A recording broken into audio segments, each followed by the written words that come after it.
Hello, welcome to part 50 of Clinical Physiotherapy MCQ series. Here we go and discuss day-to-day clinical scenario with detailed explanation.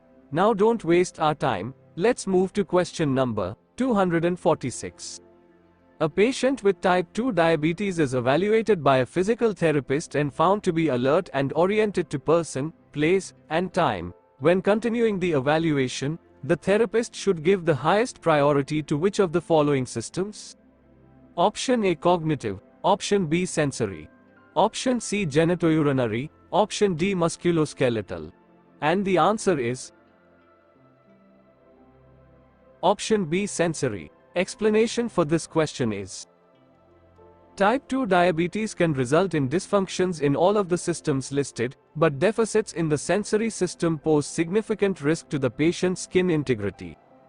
Given that the patient is oriented to person, place, and time, the therapist can assume that the patient would inform someone in the case of developing pain over bony prominence, a common site of decubitus ulcers, given an intact sensory system. Establishing the integrity of the sensory system is of highest priority, because an unchecked and unrecognized ulcer can quickly become life-threatening.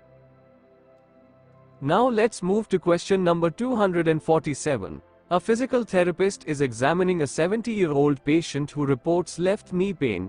The therapist notes mild edema, brownish discoloration, and skin contraction in the ankle region bilaterally. The patient's skin is flaky, dry, and scaling.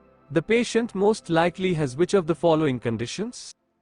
Option A cellulitis, Option B venous insufficiency, Option C age-related trophic changes, Option D arterial disease. And the answer is Option B venous insufficiency. Explanation for this question is: edema, brownish discoloration, hemosiderin deposits, and skin contraction in the ankle region are characteristics of venous insufficiency. Trophic changes that can occur with aging and with arterial disease include absence of hair and shiny, pale skin. With cellulitis, the skin is erythematous.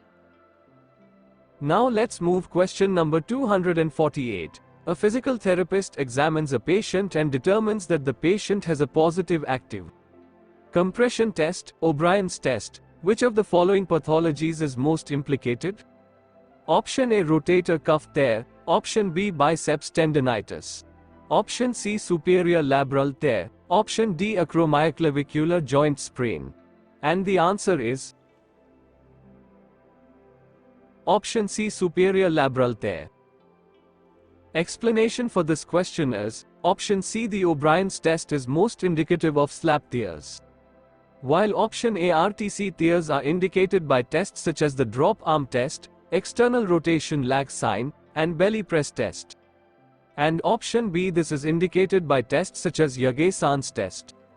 And Option D AC joint sprains are indicated by tests similar to the crossover test. Now let's move to question number 249. While examining a patient's lumbar X-ray films, a physical therapist notices that the L5 vertebra is displaced anteriorly on sacrum by approximately 50% of the vertebral body. How will this most affect physical therapy if the patient is being treated for low back pain? Option A emphasize core strengthening, especially in spine neutral. Option B begin progressive gluteal and quad strengthening to assist the lumbopelvic fascia. Option C avoid extension activities, especially in standing. Option D add progressive external oblique training as tolerated to assist proper spinal alignment. And the answer is Option C avoid extension activities, especially in standing. Explanation for this question is: Option C extension activities will exacerbate any pain from the spondylolisthesis.